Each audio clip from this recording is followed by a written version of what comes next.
మీ ఇల్లు ఎప్పటికీ పటిష్టంగా ఉండాలనుకుంటున్నారా? కాన్ లైఫ్ కెమికల్ తో ఇది సాధ్యం. ఈ నెంబర్ను సంప్రదించండి.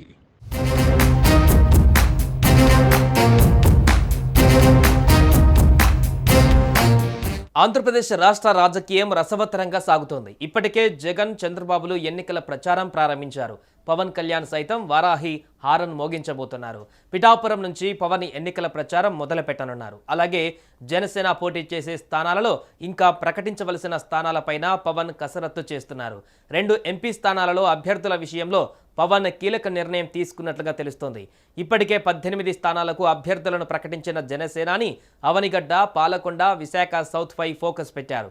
గెలుపే లక్ష్యంగా అభ్యర్థులను ఫైనల్ చేయబోతున్నారు.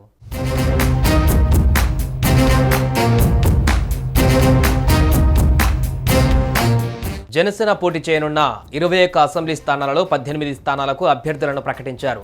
పాలకొండ, అవనిగడ్డ అభ్యర్థులపైన ఆ పార్టీ అధ్యక్షుడు పవన్ కళ్యాణ్ కసరత్తు ప్రారంభించారు. పిఠాపురం పర్యటనకు ముందే వాటి అభ్యర్థులను ప్రకటించాలని భావించారు. కానీ ఆ 3 స్థానాలకు పోటీ పడుతున్న ఆశావాహుల సంఖ్య ఎక్కువగా ఉండడంతో ప్రకటన కొంత ఆలస్యం అయ్యేలా కనిపిస్తోంది. పాలకొండకు 6 పోటీ పడుతున్నారు. పార్టీలో కొంతమంది నాయకులు ఆ సీటు ఇప్పిస్తామని కొంతమందిని వెంట పెట్టుకుని పార్టీ కార్యాలయం చుట్టూ తిరుగుతున్నారు. ఇలా ఎవరికి వారు పవన్ కళ్యాణ్ ను కలిసేందుకు విశ్వ ప్రయత్నాలు చేస్తున్నారు. ఇక్కడ వైసీపీ తరపున కళావతి బరిలో నిలిచారు. కూటమి తరపున మహిళనే బరిలో దించితే బాగుంటుందని జనసేన నాయకత్వం భావిస్తోంది.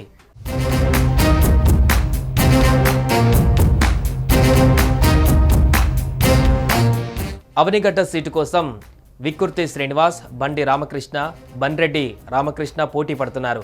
వీరిలో ఐవీఆర్ఎస్ సర్వేలో విక్కుర్తికి మొగ్గు ఉన్నట్లుగా తేలింది. ఈ 2 సీట్లకు అభ్యర్థులపైన పవన్ పిఠాపురం పర్యటన తర్వాత స్పష్టత వచ్చే అవకాశం ఉంది. మచిలీపట్నం లోక్సభ సీటు విషయంలో కూడా కొంత గందరగోళం నెలకొంది. వైసీపీకి రాజీనామా చేసి జనసేనలో చేరిన ఎంపీ వల్లభనేని బాలశౌరి ఇక్కడి నుంచి పోటీ చేసే అంశంపైన స్పష్టత ఇవ్వలేదు. ఆయన పోటీ నుంచి వైదొలిగితే గ్రీన్ కో డైరెక్టర్ బండారు నరసింహారావు బరిలో నిలిచే అవకాశం ఉంది. ఈ సీట్ల విషయంలో పవన్ నిర్ణయం ఏంటనేది పార్టీలో ఆసక్తికరంగా మారుతుంది.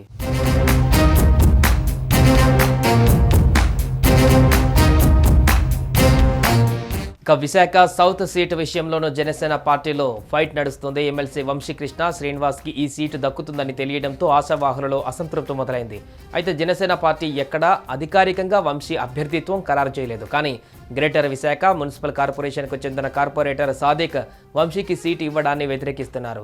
అయితే వంశీకి టీడీపీ విశాఖ లోక్సభ అభ్యర్థి శ్రీ భరత్ మద్దతు ఉంది. ఈ స్థానంపైన వంశీకృష్ణ శ్రీనివాస్ ఆశలు పెట్టుకుంటే మరోవైపు సీతంరాజు, సుధాకర్ కన్నుపడినట్టుగా కూడా ప్రచారం సాగుతోంది. మరి విశాఖ దక్షిణ నియోజకవర్గంపై జనసేన అధినేత క్లారిటీ ఇచ్చిన తర్వాత ఎలాంటి పరిస్థితులు ఎదురవుతాయో వేచి చూడాలి.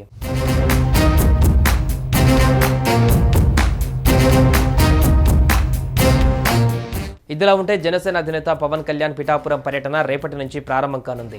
3 రోజుల పాటు ఆయన పిఠాపురం నియోజకవర్గంలో పర్యటించనున్నారు. తొలి రోజు పవన్ కళ్యాణ్ పురుహూతిక అమ్మవారిని దర్శించుకుని ప్రత్యేక పూజలు నిర్వహిస్తారని పార్టీ వర్గాలు వెల్లడించాయి. వారాహి వాహనానికి అక్కడ పూజలు చేస్తారు. 3 రోజులు అనంతరం బషీర్ బీబీ దర్గాను దర్శించుకోనున్నారు.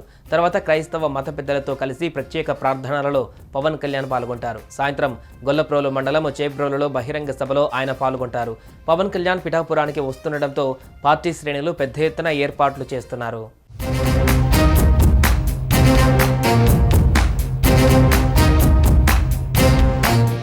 సుమన్ టీవీలో మీ పర్సనల్ అండ్ బిజినెస్ ప్రమోషన్స్ కోసం కింది నెంబర్కి కాంటాక్ట్ చేయండి.